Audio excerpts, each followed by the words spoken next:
বিশ্বের একমাত্র দেশ যেখানে ডেজার্ট সাফারি নামক এই চমৎকার ইভেন্ট রয়েছে দুবাইতে, আর কোথাও নেই।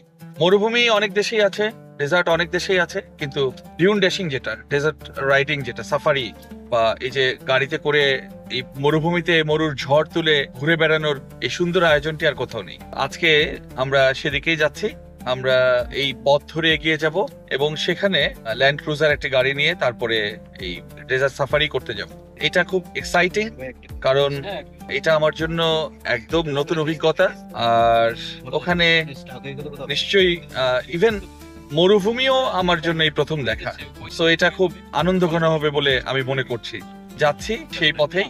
আর বিকেলবেলা হচ্ছে সাফারির জন্য উত্তম সময়। সাফারির সঙ্গে আরো কিছু আয়োজন রয়েছে। আজকে অনেক বেশি গরম থাকার কারণে আমরা হয়তো সেগুলো স্কিপ করব, কিন্তু আশা করি আমরা এই যে ডিউন ড্যাশিংটা অনেক বেশি এনজয় করব।